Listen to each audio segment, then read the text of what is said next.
Ó. Ai, meu Deus. Vamos causar um acidente. Vai aumentar aqui a audiência agora. Agora vai. Subiu até os céus pra cair aqui no Heavencast, pelo amor de Deus. Como assim, aí, ó? Sejam muito bem-vindos a mais um episódio do Heavencast.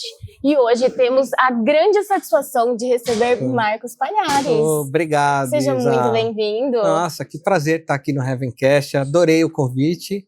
Privilégio estar aqui com vocês. Privilégio é todo nosso. Olha. E eu quero que você se apresente para a nossa audiência, por favor. Pessoal, eu sou Marcos Palhares, futuro brasileiro no espaço.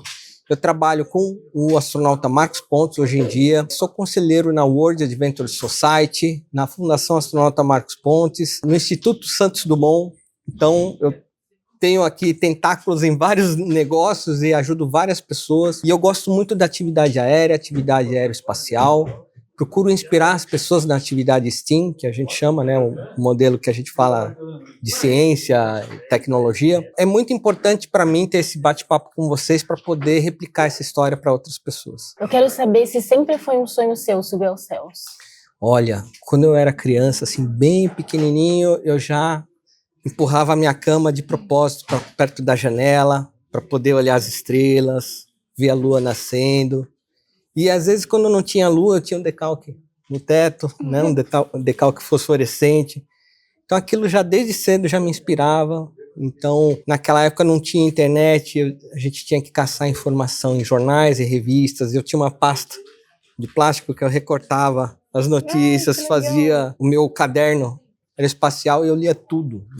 Isso era uma coisa que parecia ser uma coisa de criança, mas o tempo foi passando, eu fui evoluindo e mesmo assim a vontade não passou. E aqui estou. E como você realmente começou nessa área? Quando que você virou essa chave de falar, eu vou realizar meu sonho? Então, foi um dia que aí eu já estava com 30 anos, praticamente já tinha desistido da ideia de ir para o espaço, quando eu vi um brasileiro que foi para o espaço. E aquilo foi muito importante, como você disse, foi a chave. Eu falei assim, cara, então dá, porque eu pensava que só americano e russo que ia para o espaço. Um brasileiro, impossível, brasileiro ir para o espaço, como, quando, com que nave, impossível. De repente aquela imagem, eu falei, isso tem um significado importante, é um abre-portas para mim, ó, eu consegui, tô indo, a porta está aberta, quem quiser entrar, venha. Foi mais ou menos a mensagem que eu li naquele momento. Então eu falei, eu tenho que abraçar essa ideia. E foi uma jornada que me trouxe muitas experiências maravilhosas de vida. Então, a gente nem imagina quanto um sonho pode impulsionar momentos maravilhosos. A partir do momento que o que parecia impossível se tornou possível, para você ficou muito perto, né? Sim. E eu voei num caça, imagina, caça russo ainda, né? E alguns amigos meus que pilotam avião, hoje eles falam assim, pô, esse cara pilotou um caça russo, meu, como assim, né? Como você chegou aí com esse caça russo? Então, aí eu fui do outro lado do mundo fazer um treinamento de cosmonauta, e aí eu tive todo um universo, uma imersão na atividade que um cosmonauta tem. É um curso muito caro, eu tive que... Enfim, eu não ia em festas, eu não comprava carro do ano, andava com carro com 10 anos de uso mesmo, porque a prioridade para mim era realizar meu sonho. Então, só esse treinamento num lugar de excelência, laboratórios científicos, que aquilo me deixava meus olhos brilhando, aquilo para mim já era um salto, enfim, nos meus sonhos incrível. Eu falei, não, isso é mais importante. Então eu priorizei isso e o incrível é que essas coisas a gente pensa que é mais um hobby, alguma coisa para a gente satisfazer um ego. Não é nada disso. Você está preenchendo uma lacuna no seu coração e que faz o teu coração brilhar, não só para você mesmo, mas também para as pessoas que estão acompanhando a tua jornada, né? Sim. E como que um sonho vira um objetivo? Olha, o sonho ele precisa se materializar. Enquanto você só sonha, ele está ali, no mundo das nuvens, né? Você passa a mão e aquilo vaporiza. Você precisa materializar. Então, para materializar, você precisa de coragem e de atitude. Sem coragem, sem atitude, você não sai do lugar. Basicamente, você precisa realmente despender tempo. E é um tempo que é valioso. Porque no final das contas você está fazendo algo por você. A gente está acostumado a sempre a trabalhar para as pessoas. E às vezes a gente esquece de atender o nosso coração. Então o segredo está no equilíbrio. Você precisa trabalhar para as pessoas porque você precisa se sustentar. Mas você também precisa trabalhar pelo seu coração. Porque é aquilo que vai te satisfazer como ser humano, né? Então a minha ideia era investir nesses cursos, estar em contato com as pessoas certas, nos lugares certos, né? Até eu vi uma palestra de um cara que falou assim, ó, esteja no ambiente com as pessoas certas. É mais ou menos isso. O que eu passei é esse tipo de experiência. E de repente, quando eu vi, eu já estava com a nata dos caras que estão mandando na coisa toda, e eu falei, eu tô no meio desses caras. Isso é incrível. Você consegue lembrar do seu primeiro passo? O meu primeiro passo foi fazer um treinamento na NASA, em que eu não sabia.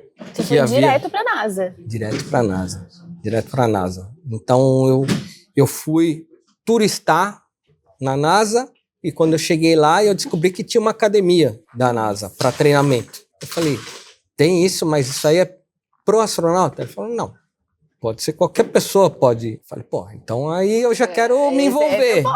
Aí de novo meus olhos começaram a brilhar. Falei, opa, peraí, tá falando minha língua. Sinal, né? Falei, como assim? Tá abrindo qualquer pessoa? Sim. Você tem cursos lá que são de 4 horas, tem curso de 2 dias, tem curso de 1 mês, de 3 meses. Então, assim, tem para todos os gostos. E eu falei, nossa, mas isso aqui para mim é o meu parque de diversão. É agora. Tem que...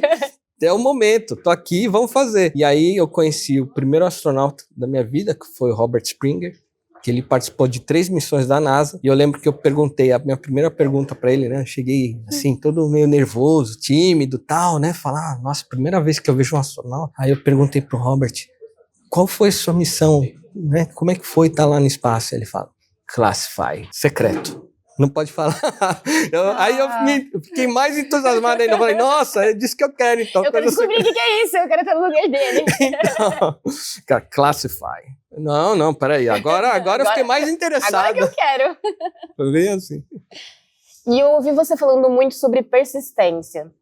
Podemos dizer que a persistência foi o combustível dessa jornada sua? Sim, determinante. E aí eu uso aquela frase de Santos Dumont, né? Perseverar é cair 7 vezes e levantar-se 8. Imagine só, Santos Dumont, ele tinha que provar na Europa para muitos intelectuais sabidos e uma Europa colonialista, e ele era um latino-americano, né? Chegando lá, praticamente um imigrante. Ele tinha que provar para esses caras que se achavam os intelectuais que era possível voar. Quando ele chegou e viu a Torre Eiffel sendo construída, quando ele chegou na França, em Paris, a Torre Eiffel estava sendo construída. Os caras estavam homenageando uma placa, um cientista, que tinha acabado de dizer, um cientista francês, que era impossível voar. E aí Santos Dumont falou, vocês estão homenageando na Torre Eiffel, na base da Torre Eiffel, um cara que disse que o homem não pode voar. Eu vou fazer o homem voar. E é incrível, um brasileiro, o nosso DNA está lá. A gente tem o DNA desse cara. A gente é capaz de fazer coisas incríveis. Então ele provou com persistência o que ninguém acreditava na época. E eu sei que tem principalmente muitas crianças que têm esse sonho. Sim. O que você diria para elas? Que continuem acreditando nos sonhos, que trabalhem firme, que sejam disciplinadas, porque isso é uma coisa fundamental, né? As crianças, elas têm que entender que existe um equilíbrio entre as suas decisões e as consequências. E muitas pessoas hoje tem essa crença de querer chegar no topo sem passar por toda a jornada, e você não chega no topo da montanha sem enfrentar os desafios, os obstáculos para subir nela. O que eu sempre procuro passar para as crianças é que se você quer, então você vai ter que se dedicar, vai ter que trabalhar duro por essa ideia, acreditar nela principalmente, mas se você fizer todos os passos, cumprir todos os degraus, ponto a ponto, você chega lá no topo. E para finalizar, quando foi que você olhou e falou, eu consegui? Esse foi aquele momento em que eu levantei a bandeira do Brasil, no meio lá do dono da empresa, a Companhia Espacial, Sir Richard Branson, chegou e falou assim, aqui todos os funcionários que vão para o espaço vem aqui, vamos tirar uma foto comigo. E eu tava lá, o único brasileiro segurando Só você com a bandeira. Só eu com a bandeira, todo mundo ali. Isso é normal, tem um monte de astronauta americano que vai. Não, eu lá. Não, um brasileirinho Tem que representa. ser. E hoje você se sente um homem realizado? Ainda não. Eu acho que o sonho, ele sempre traz um novo sonho, né? Você realiza um sonho, aí você já está preparado para o próximo. Cheguei na estratosfera, meu sonho agora é ir para o espaço. Quando eu voltar do espaço, aí eu vou me sentir totalmente realizado. Mas eu já me sinto muito feliz, de qualquer forma, pelo que eu consegui fazer. Isso é fato. Não tem como abonar o que a gente fez, o que a gente construiu. A história é linda. E aí depende, claro que depende de muitas situações. E como eu falei, adversidades aparecem. Mas a gente tem que saber reconstruir a história, se moldar e às vezes dar um passo para trás, como uma flecha, né? Para dar uma estilingada para frente. E é assim que funciona. Marcos, eu queria dizer que você é uma grande inspiração para o nosso país. Obrigado. E ter você aqui no nosso podcast me deixa emocionada. Ai, que bom. Muito obrigada. Pronto. Ai, meu Deus. Vamos causar um acidente. Ai, pelo Vai amor. aumentar aqui a audiência agora. Agora vai. Subiu até os céus pra cair aqui no Heavencast, pelo amor então, de Deus. Como assim, aí, ó? A gente abusou aqui da sorte. Ai, aqui. Marcos. Além de tudo, você é uma pessoa muito humilde, você é uma obrigado. pessoa muito alegre, você tem uma energia ser. maravilhosa. Sim, é espontâneo. Isso abre muitas portas. Posso te garantir. Eu posso imaginar. Posso te garantir. E você merece o mundo inteiro Ai, aberto, assim, pra você. Amém. Amém. Muito obrigada mesmo. Obrigado. Foi uma grande satisfação e eu tô realizada. Ah, que isso? Eu tô me Céu não é segurando limite aqui. pra ela, olha lá. O céu não é o limite, minha gente. Valeu, pessoal. Obrigado. Muito obrigada, Marcos. Muito obrigada mesmo. Espero que algum dia possamos nos encontrar novamente, logo após a sua volta do espaço. É isso. E assim seguiremos. Amém. Amém. Muito obrigada. Espero que vocês tenham amado, assim como eu amei esse episódio. Até o próximo.